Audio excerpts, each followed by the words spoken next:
George Russell does have that dog in him. Welcome back to Motorsport 101.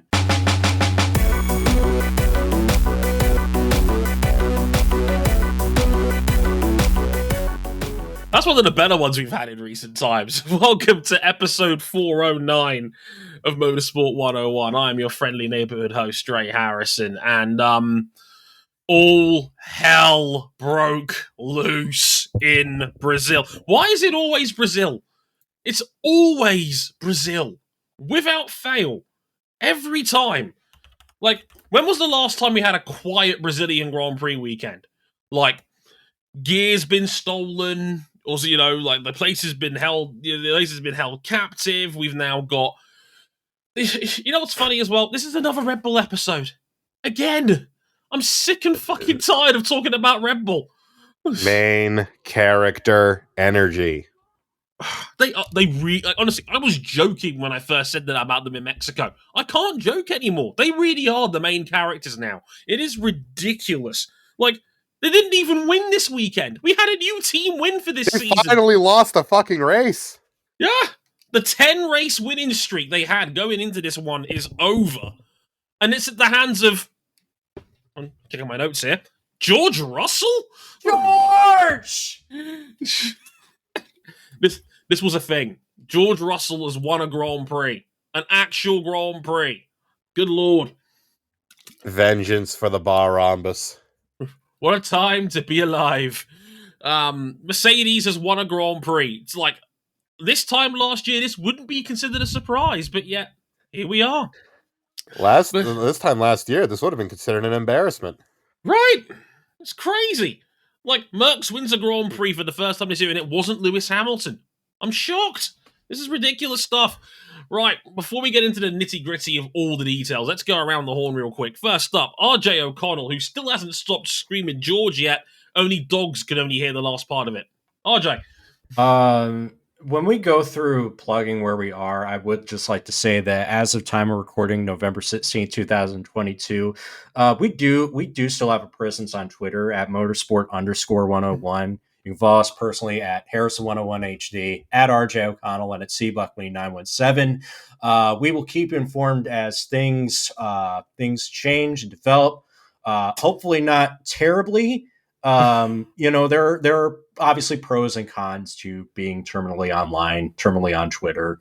I think we can all admit that. We can be adults about it, but at the end of the day, we just gotta thank Elon for being the smartest and the best businessman because he is the richest.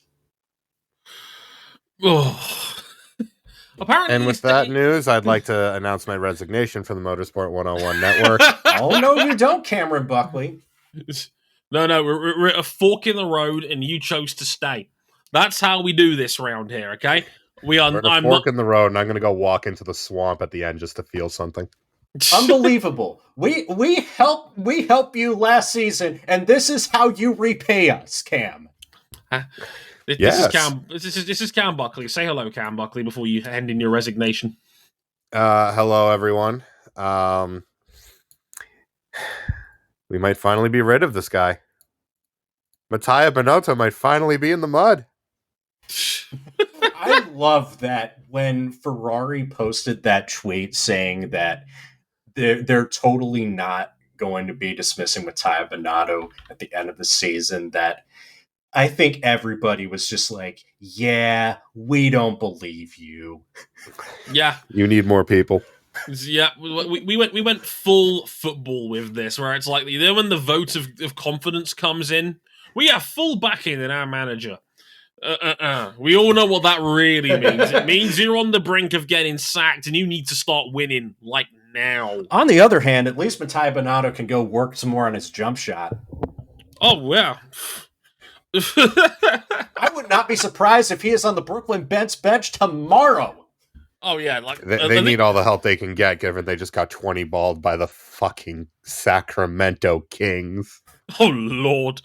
At least this time Kevin Durant is bitching about his teammates openly rather than behind a burner. He's Well, I mean, it could be worse. He could be sharing anti-Semitic films. The bar is subterranean here, and yet here we are. Right, we'll tell the good folks out there the other places you can find us in just a moment. But on this show, we'll be talking George Russell, his first Grand Prix win, and really complete dominance of the weekend. So check that out if you haven't already. But you wouldn't have suspected it after the first round of qualifying it. Oh, no, definitely not.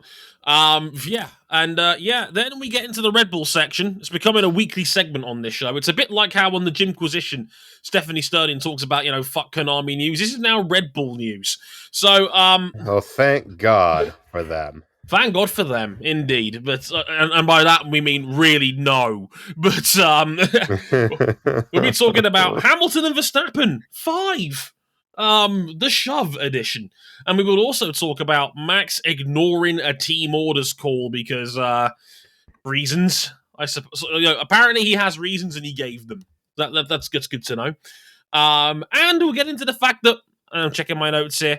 What do you mean Kevin Magnussen ended up on pole?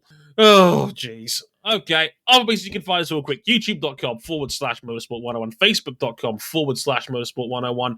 For those who were talking about a MotoGP season review, we decided to skip it on this year because I thought let's save the hassle. I'm doing it in written form on the website. Part 3 will be up by the time this goes out. Part 1 is on the back markers, Honda, which is a weird thing to say, Suzuki and KTM. I think that's the Honda fan there groaning in the background. Part 2 is on Aprilia. It's like the bike turns as an installment. True story. Part 2 is on Aprilia and Fabio Quartararo. Sorry, Yamaha. And part 3 will be on Ducati and the overall state of the sport. Spoiler alert, it's messy. So that is I think it's over 8,000 words in total. So do check it out in 3 parts at your leisure on motorsport101.com. And if you really like it and you want to keep backing us, you can on Patreon, patreon.com/motorsport101. That's one more time, motorsport101.com if you want to check out our MotoGP season review. We'll do an F1 video review, or sorry, podcast review, I should say. Podcast review? Season review in a couple of weeks' time after the final round in Abu Dhabi.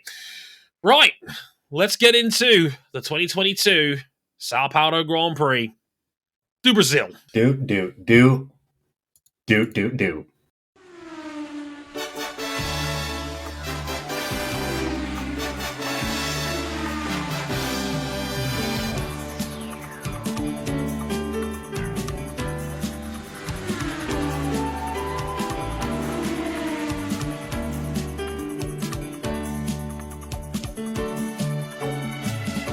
This might be the least newsworthy part of a crazy weekend in F1, but George Russell dominated the weekend for his first Grand Prix win. This, despite crashing in Friday qualifying and having to start the sprint in third. He bullied the medium-starting Max Verstappen, which was a bit of an inkling that Red Bull are probably not at their best this weekend. And then after taking the sprint win, he started the Grand Prix from first position and, pretty much led lights to flag to take his first Grand Prix win.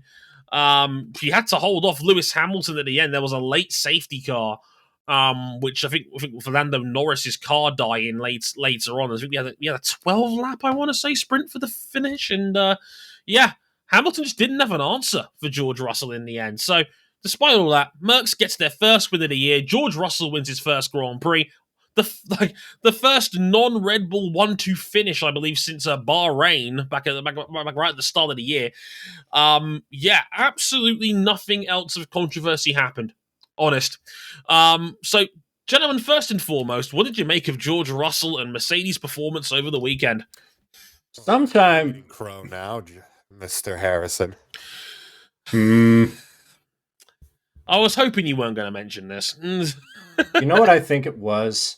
I think it really was down to the fact that Mercedes, they brought some upgrades, and they also applied some very unconventional weight-saving techniques. And by that, I mean, as part of suspending their sponsorship agreement with cryptocurrency exchange FTX, their stickers no longer appeared on the car this weekend, and I don't think that's a coincidence. No. Do you know how happy our apartment was when George Russell won the sprint on Saturday, because he is Mr. Saturday, and then converted that into his first Grand Prix victory.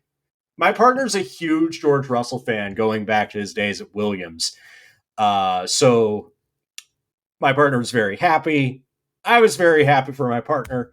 Everything George Russell does with this team will always be examined under the lens of what does George Russell bring to the table that Mercedes didn't already have with Valtteri Bottas for the last few years or Nico Rosberg before him.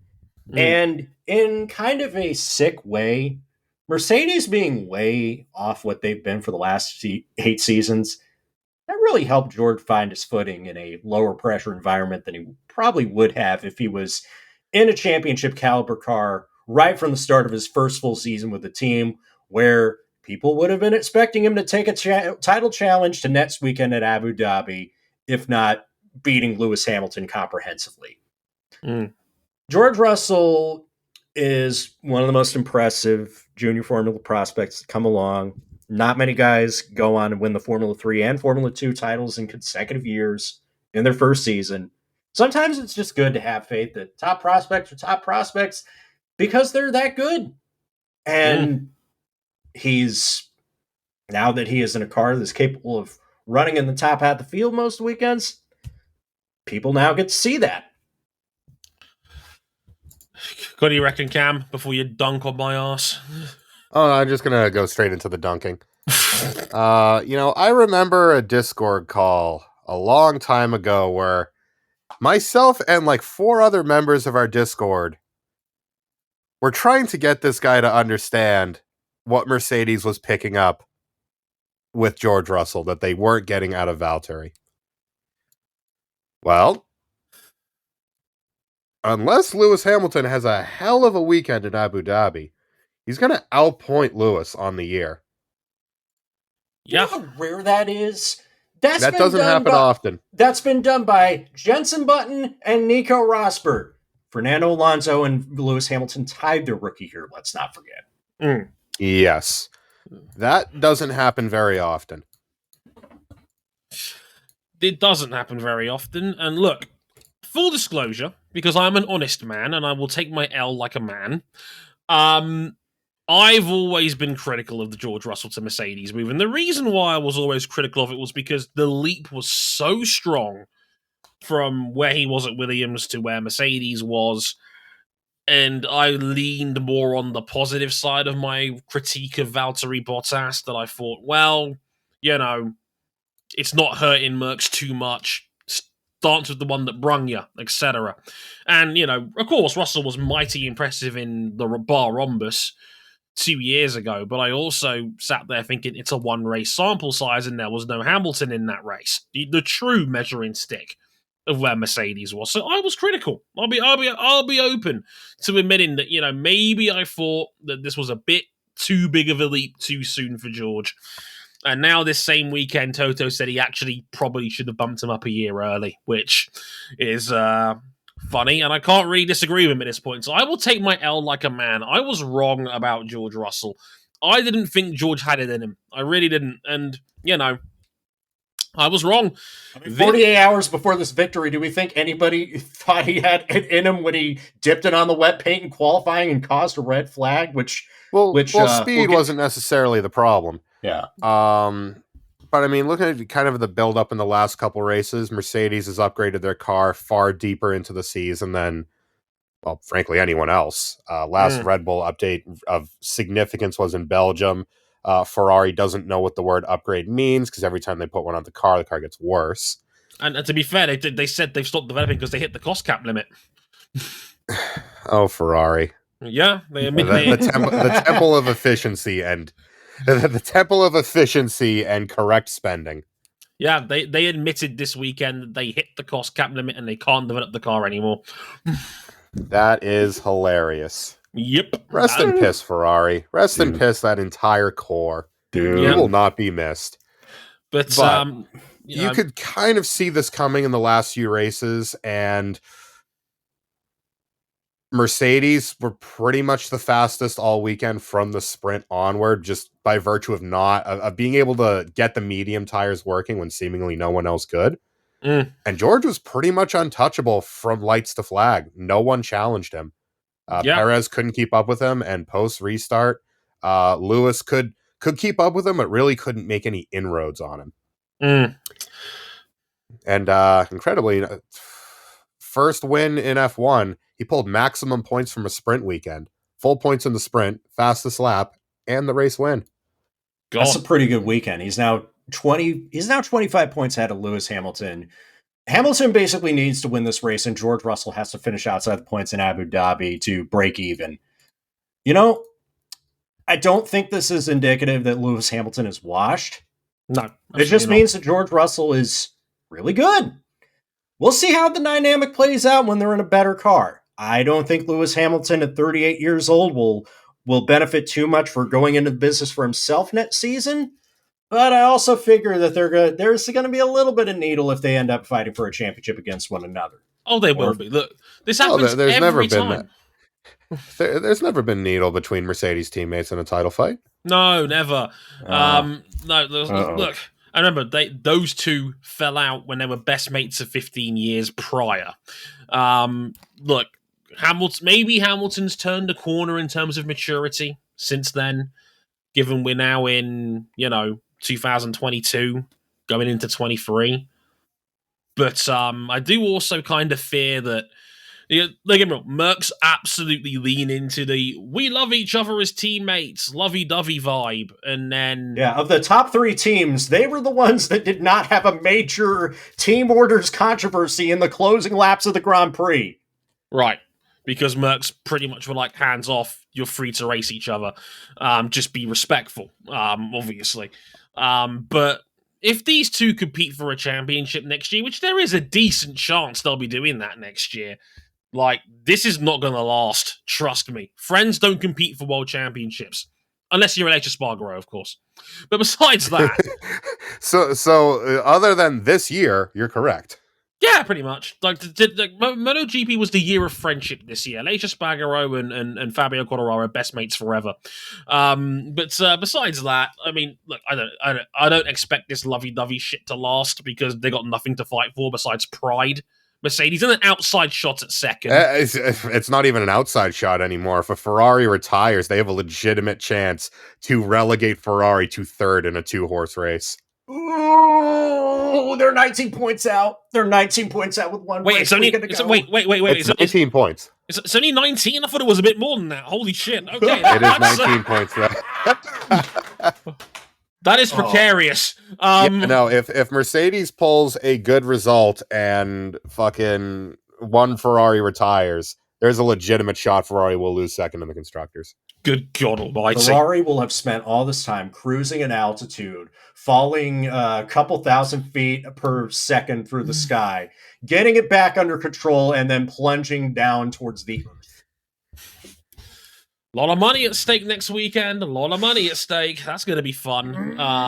But George Russell, real fucking deal. And there's like I think that if anything, the bit at the end, honestly, I was watching the last 12 laps of this race thinking, well, it's been a fun ride, George. Lewis is right behind you, and Lewis will use his proven skill to find a way around him. And then George just dug in. And Hamilton couldn't touch him. It was pretty much a stable one, just over a second for the last 12 laps or so. Yeah. Very, very impressive stuff. The first Mercedes 1-2 in over a year. Because remember, they didn't have one all last season. 2 years. The last time they had a 1-2 was Imola 2020. God, that feels like such a long time ago. I feel old. Yeah, 2 years ago was the last time Mercs had a 1-2 finish. It's amazing what a Red Bull does to refresh the memories, huh? It's speaking of which, time to open Pandora's box of controversy number 1. Now, early on in this race, we had an obvious safety car because we had an early wreck as Daniel Ricciardo. We need to rip the bandage off of this one. Yeah. Kevin Magnussen got pole. Yeah, he did. More on that later. We'll get to that at the end of the show. But Magnussen qualified on pole. He fell to 8th in the sprint. So still a high up spot for K-Mag to start a Grand Prix from. Opening lap, he gets duffed up and spun out by Daniel Ricciardo, who then, as Magnussen reverses off the track, which is the right thing to do when his car's pointing backwards. Ricciardo tries to take the long way around on the grass and slams into the side of Ricciardo. They're both out. Doink. Ricciardo adding failure to his complete breakfast of 2022. Yeah. Very balanced, I see. Daniel Ricciardo. I feel like he's just crashing out of races just so he doesn't have to drive anymore. Yeah, Ricciardo takes a 3-place grid penalty for his final Grand Prix at McLaren, maybe of his career, probably of his career. We'll have to wait and see. But he'll be taking 3 grid penalty spots for that. But on the restart, about 4 laps later, Hamilton gets a pretty shit restart. Verstappen's all over him. He tries to go the long way around the first half of the center S's. He comes in towards the second right-hander as part of the center S's. Verstappen sends it down the inside of the apex. Hamilton tries to take the corner normally. There's contact. Big old contact. Verstappen loses his front wing. Falls to the back of the field. Hamilton takes a minor whack, loses his wheel cover. Falls to 8th. Obviously, Hamilton's able to continue. He goes on to finish in 2nd. Max Verstappen gets on to finish in 6th. More on that later. Yeah, see? Can you? Knew where that was going. Now, this incident led to Verstappen being hit with a 5-second time penalty for causing a collision. There was actually some interesting debate on this one on social media. This wasn't the landslide I thought this was going to be. So where do you people sit on this incident, and what have you made of the response since? I've seen this movie. We've all seen this movie quite a few times. Dre, you said it best. This is what happens when you have 2 Sennas at the sharp end of a battle for position. Yeah. I give full credit to Fran Wald at MotoGP.com for that one. It was a great phrase, and it stuck with me when it comes to describing those two. They are 2 Ayrton Sennas. And if it wasn't already abundantly clear off the last 2 seasons that these two give each other no quarter and race each other differently compared to the rest of the field, and this was probably the final piece of concrete evidence. Any and all notion of on-track respect between these two is dead, buried, and the earth has been salted. You remember when Charles Leclerc was Max Verstappen's most hated on-track rival? And the two of them have, what's it been, like one instance of minor contact between them? Yeah. Was to finish a race where both... Was that the Austria. Where we were all gotta go to the store, but we're holding on because they still haven't published the official results yet, review of the incident? Yeah, like a hip check where both cars continued is the most heated that their on-track fights have ever gotten. Meanwhile, every time Lewis and Max are near each other, it's just carbon everywhere. Yeah. You don't get Max Verstappen straight cutting heel promos in the TV pen after the race whenever it's Max versus Charles. No. These two race each other differently. To quote Alexander Anderson from Helsing Ultimate Bridge, sinners will be given no quarter, etc. And yeah, I think personally, this is the walking definition of a racing incident. I also think that, to be fair to the stewards, and I know it's very easy to dunk on the stewards given what the state of Formula One is in recent times, by the letter of their own law, they were correct to apply a 5-second time penalty to Verstappen. In these incidences, the aggressor always gets clapped because the onus is on them to complete the overtake safely. And by their own ruling, because they changed it for this year. I didn't know they changed it for this year. Yeah, they changed the rules of engagement this year as in direct response to last year, where now you pretty much have to be front wheel to front wheel to, by the letter of the law, be entitled to some racing room. Which I think is a big ask. I think that's complete fucking nonsense. I digress. So in other words, if someone takes a lunge at you you now have the right to turn across their path because they're not going to be Yes. 3/4 of a car alongside you. I think that's absolutely bonkers. Like, Well, because I the thing with this incident for me, and I do agree, why for me it's the definition of a racing incident. You've got someone taking a low percentage lunge and someone slamming the door on said lunge when yeah, that car is already halfway through it. Max was never less than halfway alongside Lewis throughout the whole turn 1 to turn 2 complex. It's a two-parter. You go into turn 1, swings back right into turn 2. And he was never less than 50% alongside. You could say he carried a bit too much speed in, but then he's on a compromised line because the car on his outside is turning into him. yeah. Lewis could have left more space, should have left more space. Max could have backed out, probably should have backed out. Yeah. The loss in track position that they both suffered from this get together honestly would have been if they had just said no further action taken. The penalties that you got for losing all this track position in Max's cases, dropping in the pack after a nose change so that the advantage of having fresh sets of softs just didn't matter. I would have understood that. I don't like the notion that every incident deserves a penalty. I agree. When you're trying to apply a black and white rule to something that is every color of the rainbow in wheel-to-wheel interactions between two cars. Right. And I just thought that if you could apportion blame, I'd probably put it 60-40 max, but not enough to earn a penalty. Not a 5-second penalty. No, And to that great. effect, to kind of talk about why they were in this whole Red Bull had horrible tire wear all weekend.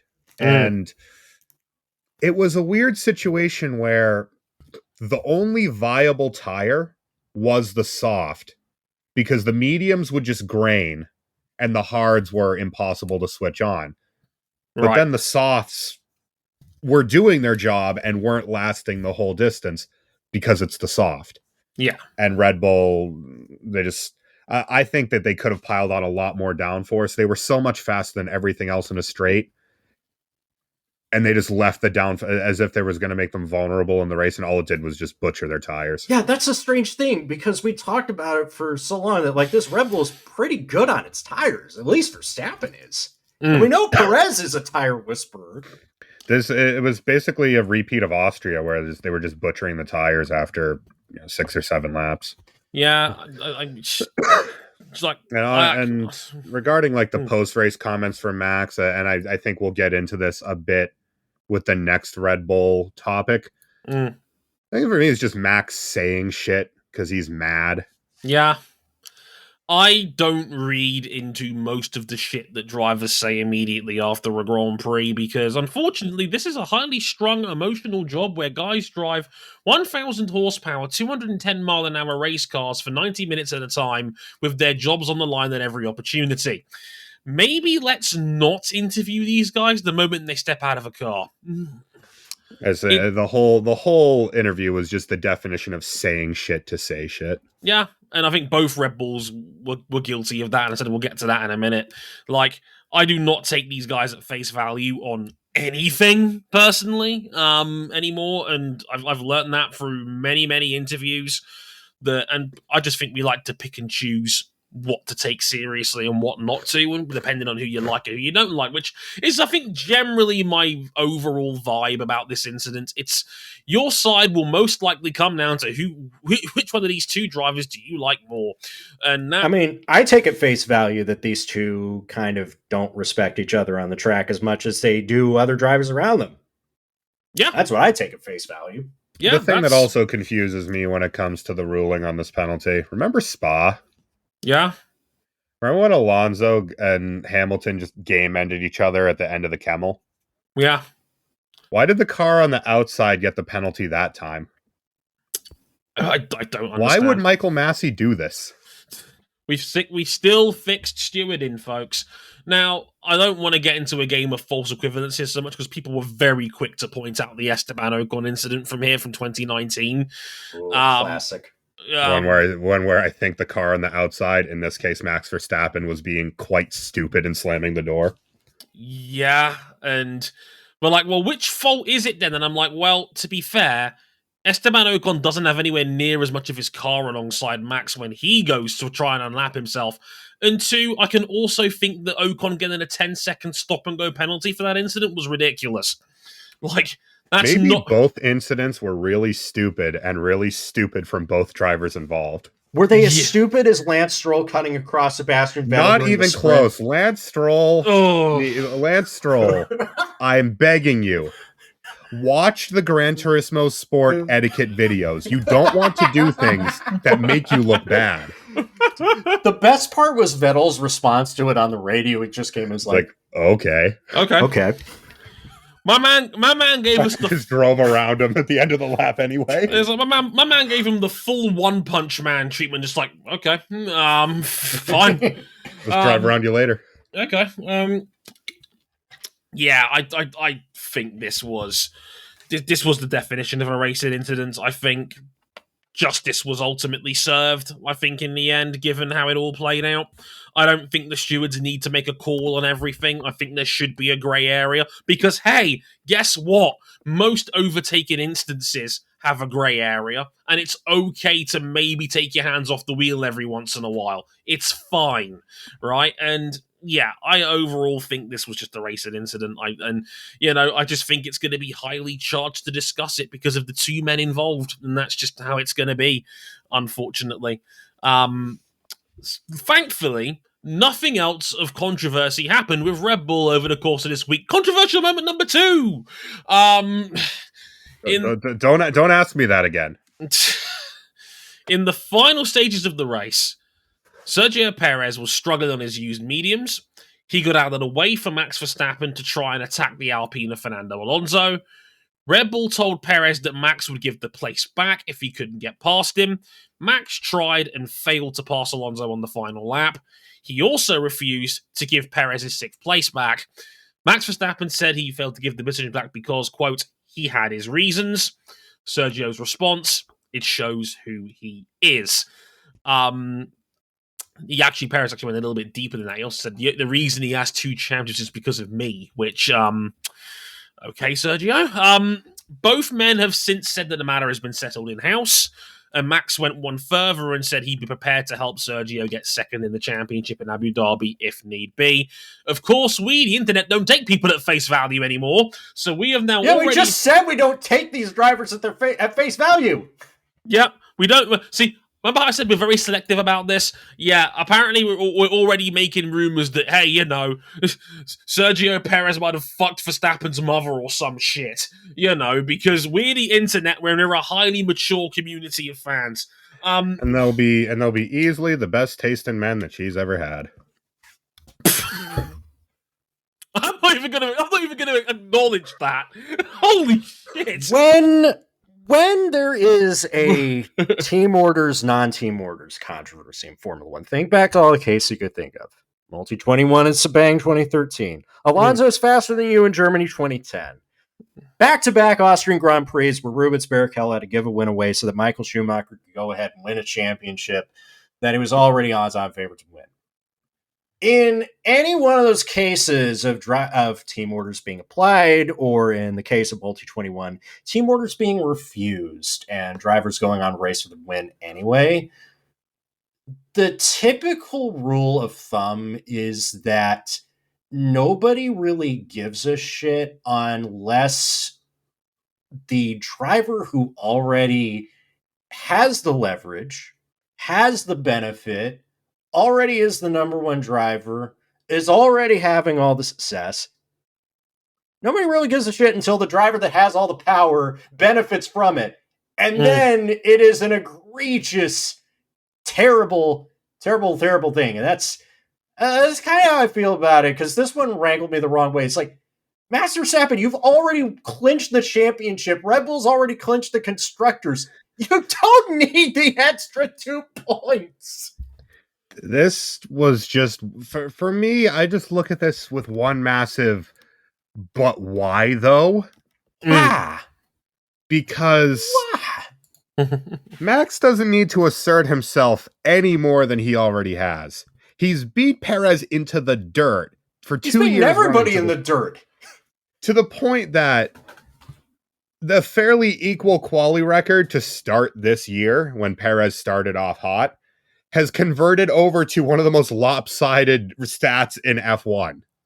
I'd just like to Who point out gives briefly. a shit? I'd like to point out briefly, Max Verstappen has a 139-point lead in the championship on Sergio Perez at this point in time. That's right. And Sergio Perez now has a lead of Charles Leclerc, who, let's not forget, drives for a different team, of 0 points.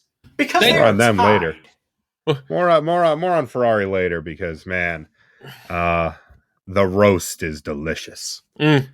Who gives a shit what Perez did or didn't do in Monaco with all the accusations around that?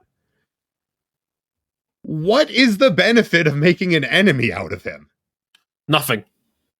There is no benefit to... You got 2 points. At least when Seb went rogue in the same team 9 years ago, it was over a race win and a title that was by no means certain at that stage of the year. Yeah, it was the second race of the year in Malaysia in 2013. When Michael Schumacher won those Austrian Grand Prix that should have gone to Rubens Barrichello, you know what Michael Schumacher did once he wrapped up the titles? Paid it back to Rubens Barrichello. Yeah, he quote unquote did the right thing. Meanwhile, Max looks over at Sergio. Is like, this block button ain't enough. I want him dead. Okay, here's how I look at it. First and foremost, right? Sergio needs to calm down just a little bit, because him saying things like he has 2 titles because of me is the definition, again, of just saying shit. You know, like, well, I also acknowledge that Max had absolutely nothing to gain in doing this. However, and this is the unfortunate nature of power dynamics in Formula One, this is Max's house. Red Bull has spent the last decade, from the time he was 15 years old and just coming out of karting, people blowing smoke up his arse. From the moment he was a teenager in European Formula 3, this was always going to be the end game for Max. If he was half as talented as people thought he was when he was 15, this is how it was always going to be. And we've already seen enough evidence of Red Bull that they like to build around one centerpiece driver. And that person was Sebastian Vettel in the past. And look, the worst you could say about Sebastian Vettel back in 2013 was that he was a bit of a creep in his interviews with women. And he won too much. He won too much with a finger point, which people, for some reason, perceived as arrogance. Like, it was a weird thing back in 2013. Point is that, you know, with Seb, we over-egged the pudding. I think most people looking back on that now would probably realize, look, hang on, we completely got this wrong, right? And not to mention, it was for the win, not to mention, you know... Not to mention it was actual vengeance for actual insubordination that Mark Webber did in Brazil the previous year. It's always Brazil. Yeah, I told you it's always Brazil. Like, Webber ignored a team order to help Vettel win the championship in Brazil 2012. So Vettel was like, well, you know what? Eye for an eye. And this is the unfortunate nature of power dynamics and team orders. If you are in a team where you have the executive privilege to be able to ignore a team order, there is nothing anybody can do about that. What did anybody think Red Bull was actually ever going to fire Sebastian Vettel after Multi 21? The guy that had won them 3 championships? No. Oh, you're funny. You're very funny. I don't think anybody of sane mind and composure is out here saying that any one of these drivers should be fired unless, like, of course not. I don't know, something weird happens and, like, Sergio Perez just, like, cuts the first corner to torpedo right in the side pod of Max Verstappen as a side of revenge, which at the rate that it's developing, I'm not expecting that to happen, but boy, is it going to look things are developing. That it might be a Daniel Ricciardo homecoming if that's the case. Dude, Sophie Kumpen is jumping into this. That's wild, and we know she's not doing it for the benefit of sticking up for his shitty ex-husband. It's just.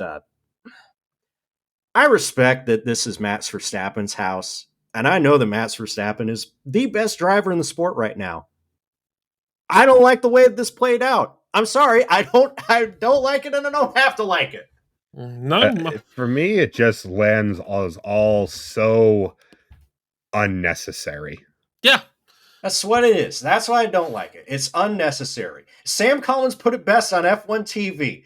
For all of this, Max Verstappen's only benefit is he just made his super license 2,000 euros more expensive.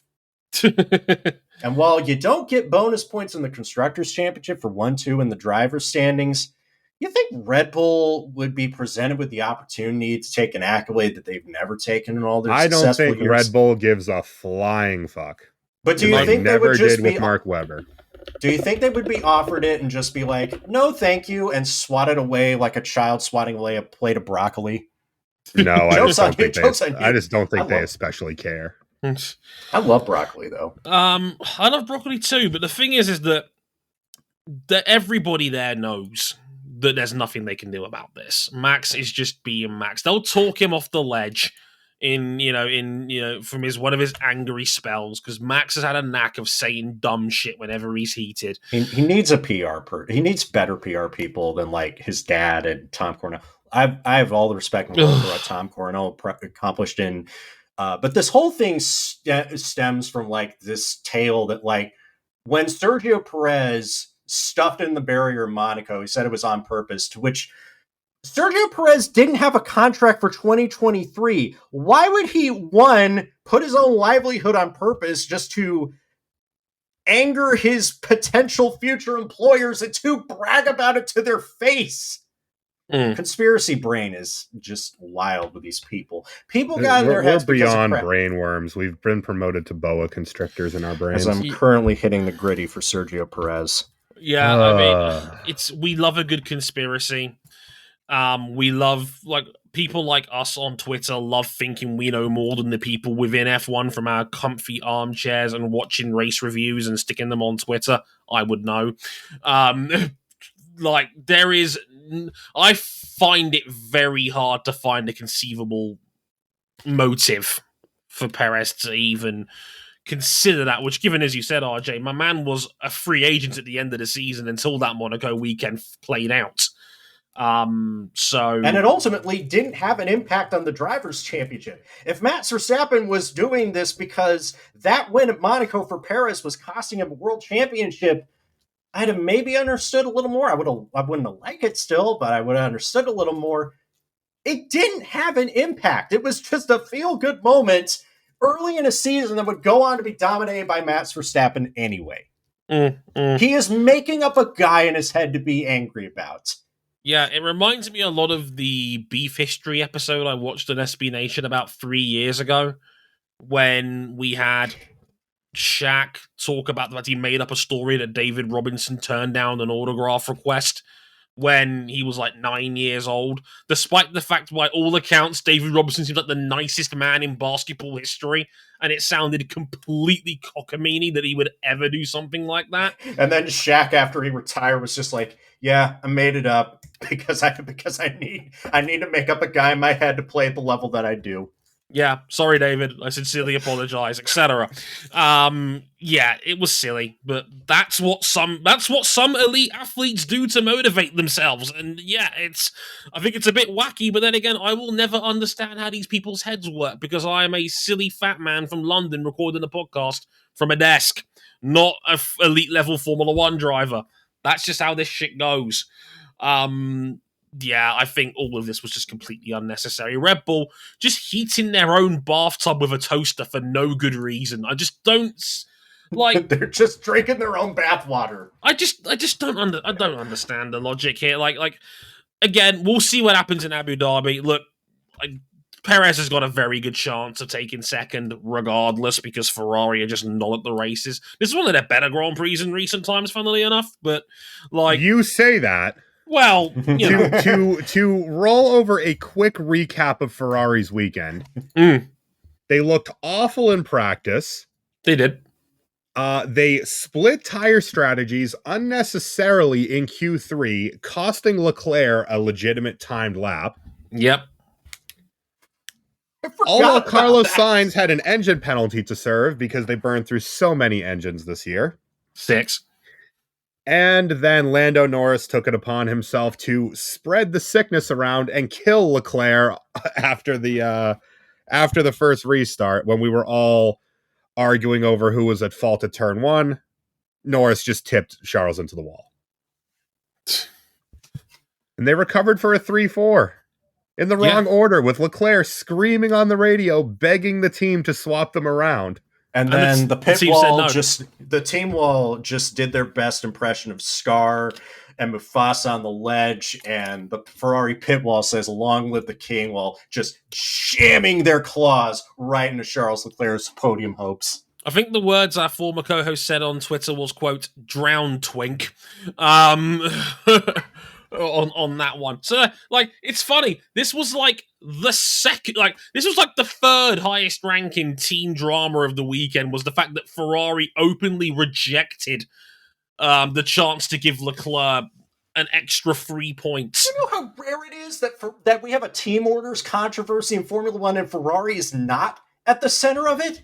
Right. Ferrari were like, no, you hold position. We invented team orders controversies in the sport. Yeah, we are not taking Carlos Sainz off this podium, goddammit. So, that's interesting. That'll go down well if Charles Leclerc ends up finishing third, which would be funny. Oh, by the way, there is a conceivable scenario where George Russell could leapfrog them both at this final race. He needs both of them to non-score, Perez and Leclerc to non-score, while also scoring the win in Abu Dhabi, while also scoring fastest lap. Yeah, it is doable. It is the longest long shot, but it is possible. Wouldn't that be the funniest fucking thing ever? Like, my God, that would be just hilarious. Any other business from this weekend, gentlemen?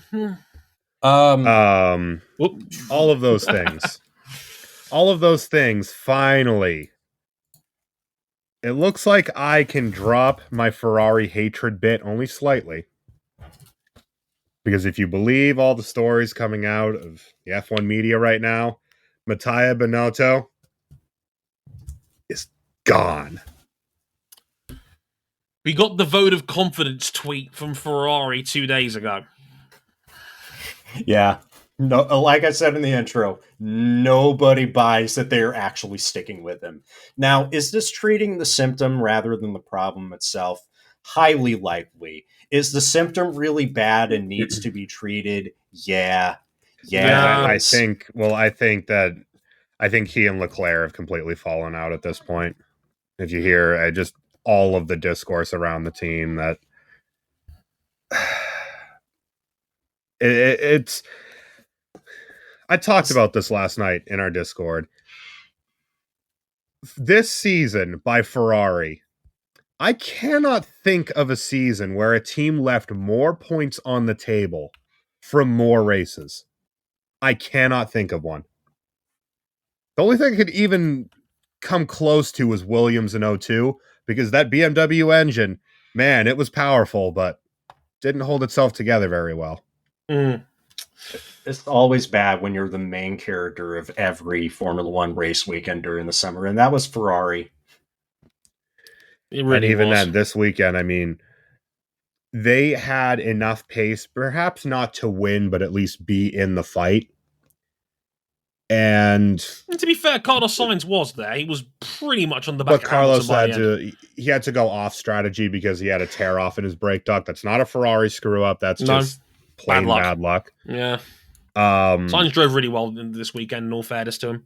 I think it was one of his better weekends in red, actually. I think one of his best weekends of the year. What was that tire call in Q3?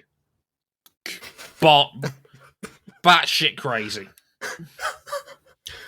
It's like you're gambling to lose. It's like, you know the rain is coming, but you know it's not quite here yet. So why are you on the inters? You go on the slicks. Because if you gamble to try and get the upside, not the downside. Like, I just... What? This is basic shit. Oh my God. It's like, you know what the funniest thing about the phrase common sense is that it just doesn't exist. Like, it's common sense, which in your tiny mind is not common, in the words of Gordon Ramsay. It is a rare fucking event. Like, my God. Look, I'll talk about it more in the season review with him in a couple of weeks' time, but it's been an all-time operational humdinger of a season for Ferrari this year, and you know what they say: cut off the head and the body will die. You know, you've got if you are blaming the operations of the team as to how this season's been an unmitigated disaster to the point where you may have had the best car for half the season and ended up third overall, you got to start at the top. There's no getting around that, unfortunately. You can't. It's not just Mattia under threat as well. It looks like pretty much him, their head of strategy, who he's got to have nude pictures of Ferrari's board. There is no way this man has kept his job for this long and not had some major dirt on people in that team, as well as their primary liaison between them and the FIA. All of them could be out post Abu Dhabi. There is strong suggestion that Frederick Vasseur of Alfa Romeo Sauber Formula One team is the favorite to take over. He has worked with Charles Leclerc before, not only through his time at Alfa Romeo, but also through his previous work at ART Grand Prix. I believe that's right. I like the move. I would love to see if Uncle Fred's got the sauce to lead a top team. We'll see. It can't be any worse. Could you? It's just wild to think that Ferrari had the most wins they've had in a season in 2018, and by all accounts, we're just looking at it's like, yeah, you should have had so much more. You really should have had so much more than this. Can I talk about Alpine for a minute? Oh God, the what most a weekend! The most successful dumpster fire on the grid.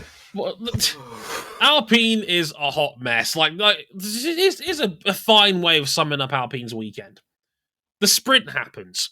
Esteban Ocon runs Fernando Alonso 4 wheels off on the opening lap of the sprint. Fernando, understandably, is livid that his own teammate would do such a thing. It was a pretty shady bit of defending from Ocon. Which, of course, is why he's going to Aston Martin next year with person who is famously respectful wheel-to-wheel Lance Stroll. Good luck, Fernando. Good luck with that. So, like, both, I think it's after that, like, literally a lap later, Fernando Alonso drives into the rear of Esteban Ocon's car on the home straight. He mistimes him pulling out of the DRS, on the DRS, the slipstream in general, going down the home straight. Clips part of his front wing against the rear of Ocon's car. Alonso admits fault in the post-sprint debrief and is given a 5-second time penalty after that, which put them at the back of the field anyway because Ocon had a damaged car, Alonso had a damaged car, and then Alonso got also a 5-second time penalty, which dropped him down to, I want to say, 16th or something like that.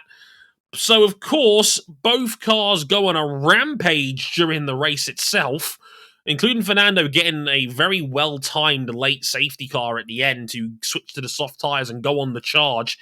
Alonso finishes 5th. Ocon finishes 8th. That's 14 points in a weekend McLaren double DNFs. McLaren double DNFs on the weekend, which means that Alpine, pretty much barring a miracle, have 4th place in the Constructors sealed. Just like we drew it up, and oh, by the way, one of the Alpines actually caught fire and parked for May after the sprint. Yeah, Ocon's car caught fire because of, I think it was his brakes that had caught fire after the sprint had finished. And it was so toasty. Fernando, there's a quite funny shot of Daniel Ricciardo and Sebastian Vettel watching the Alpine burn. Hey, remember when you had Renault engines? Yeah, me too. Yeah, fun times. And after all of that, somehow Alpine have had arguably their most important weekend of the year, and they're probably going to finish 4th overall. Because I love it when a plan comes together. Not just any plan, but L plan. L plan. L plan. But please, can you subset of Alonso fans that are abusing Esteban Ocon on Instagram and berating the team on Twitter, and a social media admin that has got nothing to do with any of this, please grow the fuck up, okay? Like, we don't need this. I know Formula One Twitter is the world's largest sausage fest when it comes to thinking that we're the main characters of dialogue in this sport compared to football. That's just Twitter at this point. Yeah, like Twitter is like it is a huge fucking wanking session of our own egos when it comes to how we talk about this sport. Quite frankly, like we live in a world where fan accounts that just copy press releases have 45,000 Twitter followers. This space is dumb. Let me just point this out. Yeah, and Alpine were using advanced algorithms to actually tell people directly how many abusive comments they'd actually gotten. They actually have metrics to determine like Yeah. abusive and seriously abusive, which I don't know how you calculate. I don't know how you quantify that. Mm-hmm. It's like one of those things where it's just like, I don't know how you quantify how good a sports player is. Yeah, we're stupid like that. Please don't do this. Please don't. Like it's really, really stupid. We are. I'd like to think we're better than this, but we're not. But RJ, you wanted to talk about one man and one man in particular. Kevin Magnussen should not be in Formula One because this time last year, he had no plans to ever come back to Formula One. He was racing in IMSA. He had a Le Mans hypercar drive lined up with Peugeot. Then some weird stuff happened. Some circumstances lead to him getting back in a Haas F1 team, a team that he said he was happy to leave. And then here we are in 2022, Kevin Magnussen in a red flag shortened, rain affected Friday qualifying session will go down as the pole position winner for the Sao Paulo Grand Prix in 2022. I'm not going to make this a debate over what the pole position should be for a sprint weekend, but that's so cool for Haas, who really, they don't get a lot of flowers in general. They haven't had a lot to cheer about in the last 3 years. Plus, I know that they spent a whole year tanking to make the best car that they could after throwing away all 2021, and they're back to where they usually are, but not where they were in 2018, where they were pushing for fourth in the constructors. I realize that, but that was a cool moment to see Magnussen awarded the pole trophy, and for everybody at Haas who freaking love this. Freaking love this. Came back looked like he was about to hit the griddy on top of his Haas when he's leaping out of the car to celebrate probably the finest moment in this team's history. Like it was. It reminded me of Max Verstappen's dad getting provisional pole at the 2003 French Grand Prix because he happened to be the one driver that could run a full lap on slick tires. And yes, the second round of qualifying the next day made the grid right, but for a moment, Minardi had provisional pole position for a Grand Prix in 2003, and that's what that reminded me of. And Kevin Magnussen, although he did get dropped after the first 2 laps of the sprint, he held on to finish 8th, and that was huge because that means they are now 2 points ahead of a struggling AlphaTauri team for 8th in the World Constructors Championship going into Abu Dhabi. Alfa Romeo are still 5 points ahead of Aston Martin by the grace of a fantastic weekend for Valtteri Bottas. That's big. I will have my quibbles with Gene Haas' lack of ambition and lack of patience when it comes to a certain driver move that is being heavily rumored and suggested and may be confirmed by the time you listen to this podcast. Yep. But that was cool for Kevin Magnussen. That was cool for all the people at Haas. I love seeing that. Yeah, good for them. It's a tiny team, only 250 members of staff working for them. They probably got a fifth of what Red Bull or Mercedes have as a team, and they work very, very hard. And it must be a little bit exhausting sometimes when you're on a backmarker team, and even points can be a long shot sometimes. So for them to have that moment, their little moment in the, I was going to say sun, but more like pouring rain, that's special. And you know who you have to thank for that? George Russell dropping it on the paint and beaching it in the gravel. We've come full circle, everybody. That was our show, the Brazilian Grand Prix, the final Formula One race of this season, the season finale at Abu Dhabi this weekend. The final race of Nicholas Latifi. How sad. And 2 other guys. So we'll get into that as well. the last race week of our 2022. It's been emotional, and it probably will be one more time before we're done. You know why. So the Abu Dhabi Grand Prix next week on M101, and then we can get into our special season as we run up towards Christmas. But in the meantime, places you can find us one more time: youtube.com/motorsport101, facebook.com/motorsport101, maybe on Twitter and Harrison101HD, RJ O'Connell and C Buckley 917, our show itself, motorsport_101, Instagram motorsport101pod, our website motorsport101.com. Don't forget to check out the MotoGP season review at the end of the season. Also, as Jason in our chat quite rightly points out, there are 2 weeks left to send in your nominations for the Motorsport 101 2022 awards. Follow Jason on Twitter at Jason_Pold_87. We'll also put the link up in our Twitter account later as well. You got 2 weeks left to get your nominations in. They end in a couple of weeks' time. That'll be during our F1 season review episode. And then 2 weeks before Christmas, we will have the M101 Awards, our season finale for 2022. So get your nominations in. There's plenty of awards, although I think Ross Chastain already has at least one under lock and key. And if you really like us, you can back us financially on motorsport101.com, our website there. It's got a link to our Patreon page, patreon.com/motorsport101. Back us there financially if you want to help us out. Thanks to RJ O'Connell and Cam Buckley for joining us as ever. We'll be back for the season finale in Abu Dhabi. Until next time, I've been Dre Harrison. And thanks for listening. Sayonara. Later, y'all.